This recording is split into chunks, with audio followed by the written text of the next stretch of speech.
the bones you can see on the screen can all be considered flat bones. You might think, well, some of them don't look that flat, and you've got a point to that, but flat bones have a particular purpose, and I'll go through each one in a second.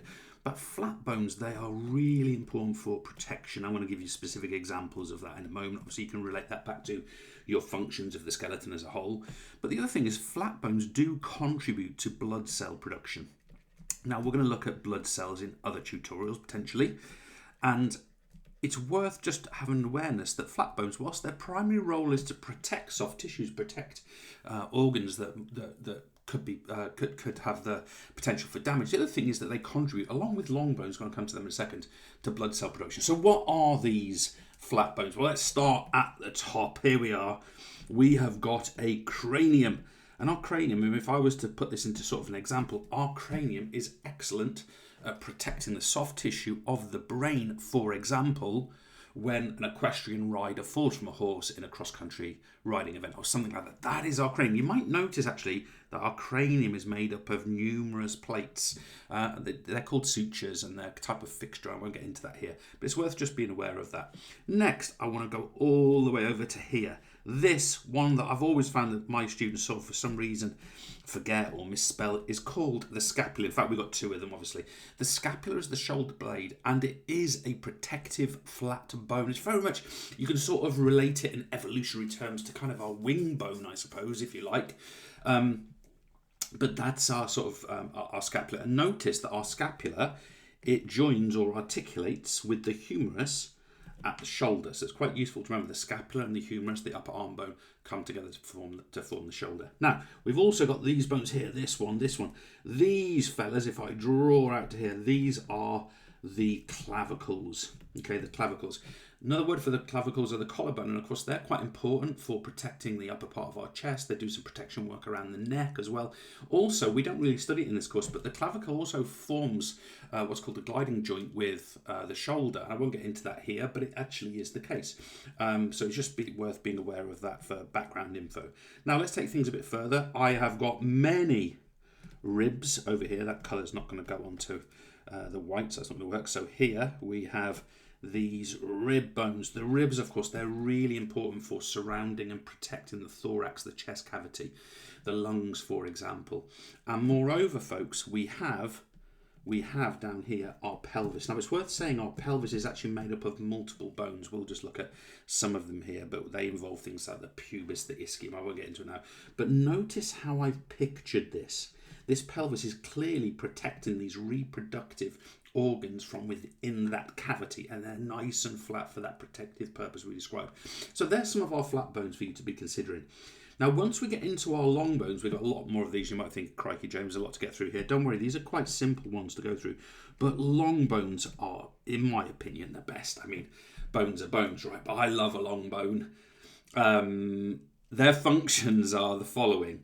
They are all about cell production. So red blood cells, white blood cells, the cell fragments that are platelets, these are all made in a combination of the internals of a long bone and, of course, as mentioned before, a flat bone.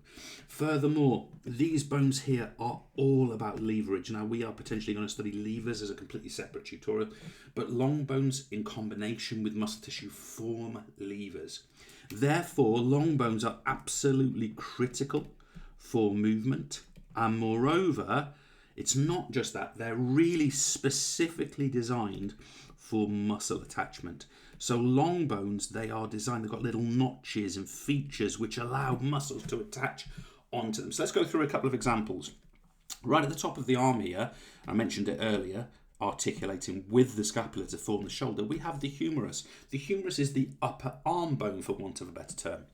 Let's sort of have a look here. We've got a bone which is on the thumb side of the forearm. This is called your radius.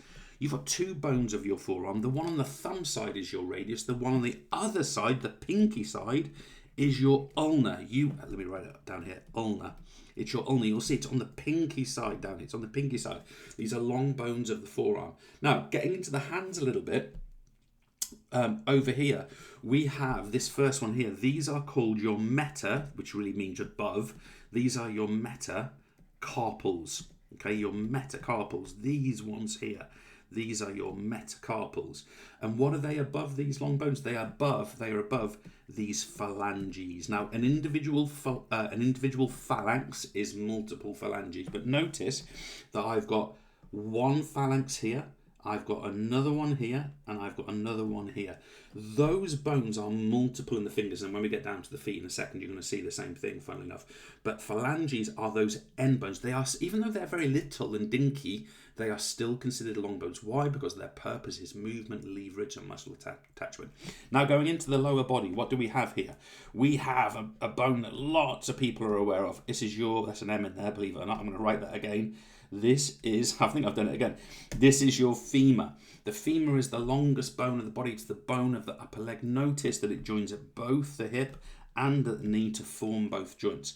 Below the femur, we have the tibia. The tibia is your shin bone, but lying right next to that long tibia, we have a bone called the fibula. These bones are actually joined together in a fibrous joint, but these bones here, they form the lower leg. Now again, similar situation at the foot compared to the hand. These bones here, these are called the metatarsals. Now, if you get confused between tarsals and carpals, the T of tarsals can remind you of toe. So metatarsals, 1, 2, 3, 4, 5 per foot. Obviously, same on the other foot as well. And what do you expect to be just below those metatarsals? Well, no surprise whatsoever that we have a bunch of phalanges. Okay, now again, can I just reference again that one is called a phalanx? Okay, so that's the singular. This is the plural. The other thing you might want to notice here is that there's, let me go to a dark colour. There's 1, 2, 3 on the little toe, but only 1, 2 on the big toe, for example. They actually, they're slightly structured slightly differently for different purposes. Okay, and obviously some of those are really little. They are still considered long bones because they are longer than they are broad.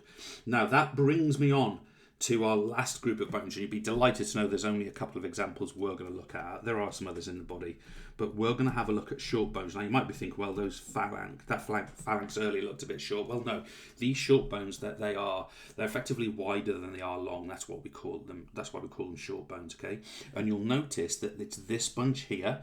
These are called in your fingers your carpals, not your metacarpals, but your carpals. Now these all have individual names. I won't get into. They're called fusiform and scaphoid and lots of technical names. Don't worry about that. Collectively, we call them the carpals, and in the feet, the same idea. We call them the tarsals. But I want to introduce you to one tarsal in particular. Notice this one here, or you can see it if I go to a darker colour. You can see it a bit more here. This one is called the talus, and it is the talus that joins with the tibia and the fibula to form the ankle joint. So this one is a tarsal, but it's a specific name we're going to know because it forms that joint at the ankle. Cheers.